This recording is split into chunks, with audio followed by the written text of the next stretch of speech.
Et merci d'être avec nous pour le Club Expert. Notre invitée du jour est Géraldine Métifeux et elle est avec nous. Bonjour Géraldine. Bonjour Laura. Vous êtes associée chez Alter Egal.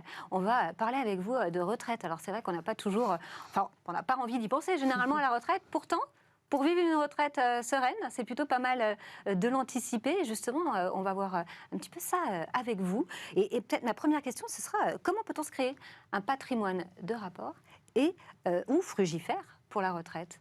Alors, dans votre question, il y a une double entrée. C'est que dans comment se crée un patrimoine de rapport, on va commencer par se poser la question à quel âge il faut se poser la question, parce qu'effectivement, à quel âge? Nous on se considère assez jeunes. Est-ce que nous on doit déjà y penser ou pas? On me considère très jeune. Pas encore vous, Eva, mais il faudrait pas trop tarder. Non, le bon âge, au fond, c'est quand on commence à avoir un petit peu de revenus, et donc au-delà du revenu qu'on consomme tous les jours, donc d'avoir une capacité d'épargne, sinon c'est plus compliqué naturellement. Bien sûr. Et au fond, entre 40 et 50 ans, ça nous paraît être le bon âge. Et du reste, c'est un peu l'âge auquel nos clients se posent la question. Donc vous voyez comme quoi les choses sont bien faites. Ça se rejoint bien. 40-50 ans, ça laisse un horizon d'investissement qui va être de 25 ans. Oui. Donc ça permet d'aller sur des investissements parfois un peu à risque, parfois l'immobilier, ainsi de suite. Donc ça permet d'ouvrir beaucoup de portes de construction de patrimoine de rapport en tout cas. Donc 40-50 ans, c'est le bon début. C'est le bon moment pour y Exactement. penser. Alors, une fois qu'on sait ça, quels vont être les éléments qu'il va falloir prendre en compte? Le premier élément, c'est de combien j'aurais besoin. Alors, à 20-25 ans d'horizon, on peut se dire, tiens, c'est un peu de la science-fiction. C'est vrai. Pas faux. Mais en fait, là, c'est pas faux. Ouais. Alors, il y a un premier point. Plus on est proche de l'âge de la retraite, plus c'est facile de le reconstituer. C'est de se rapprocher des organismes de retraite ou d'un CGP, d'un conseil en gestion de patrimoine. Qui est qualifié pour les reconstitutions de carrière, pour pouvoir estimer le montant potentiel de votre retraite à un horizon X. Et puis, bien sûr, l'autre élément encore plus important qu'on peut faire à n'importe quel âge, c'est commencer à regarder son budget de vie. Quelles sont mes dépenses fixes, quelles sont mes dépenses plaisir.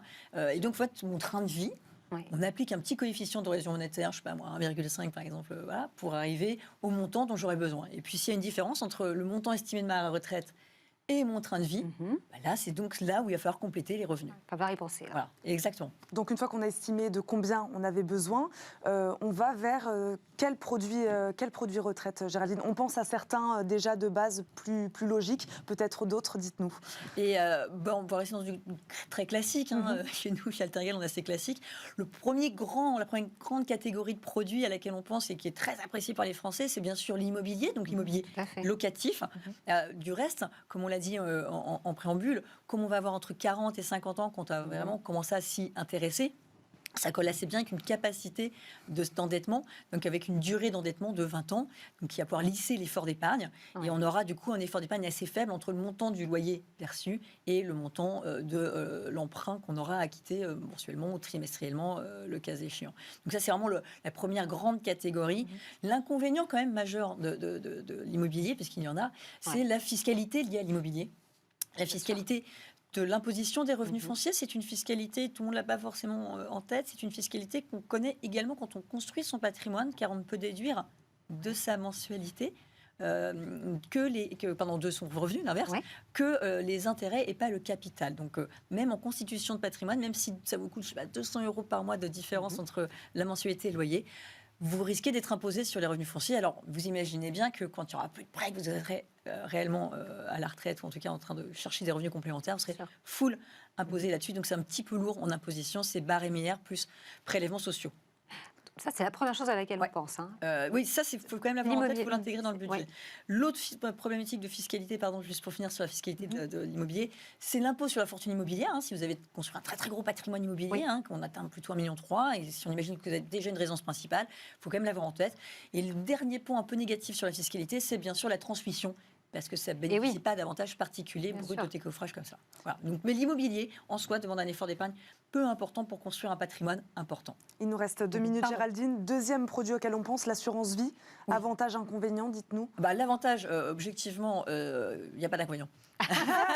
Oula, ça, on aime bien. C'est qu'on peut avoir à peu près tous les supports possibles et imaginables, y compris les supports immobiliers type SCPI, on peut avoir du private equity, on peut tout avoir à l'intérieur, et le réseau d'investissement permet permet de prendre un certain nombre de risques. Donc voilà, l'avantage autre considérable, c'est la fiscalité des plus-values, PFU, mais que sur la partie, comment dirais-je, revenus, intérêts, et bien sûr, la fiscalité quand en cas de décès, puisque 990I du CGI, donc des abattements considérables, on peut transmettre des patrimoines 152 500 sans taxes, et après jusqu'à 700 000 avec 20% de taxes, c'est imbattable. Et un troisième produit pour terminer en quelques secondes. Super, un autre auquel voilà, on pense aussi. à mon avis, le moins bon, qui est le Perrin, qui est issu de la loi Pacte. C'est le moins bon. C'est très bien, parce qu'on peut déduire toutes les sommes, dans un certain plafond, mais les sommes qu'on investit, on les déduit de son revenu imposable. Donc l'État vous paye une partie de votre tête, c'est très sympa. En revanche, à la sortie, qui est principalement, quasi exclusivement à la retraite, il y a des cas de sortie avant, mais ils sont très très encadrés, c'est une sortie possiblement en capital, mais très fiscalisée, parce que le capital que vous avez investi sera réintégré dans votre fiche d'imposition LIR, et les plus-values sont taxées au PFU. Donc, voilà. Une combinaison des trois, c'est encore ce qui me paraît le mieux, en privilégiant les deux premiers. Trio gagnant. Merci beaucoup Géraldine Métifeux. Je rappelle, vous êtes associée chez Alter Egal. On se retrouve très vite dans Smart Patrimoine, j'imagine. Merci Laura de m'avoir accompagnée aujourd'hui. Vous retrouvez aussi très vite. Smart Patrimoine demain, exactement. Et merci à tous de nous avoir suivis. Demain, vous retrouverez Nicolas Pagnès à la présentation de ce rendez-vous. Bonne journée à tous sur Bismart. À très vite. À très vite.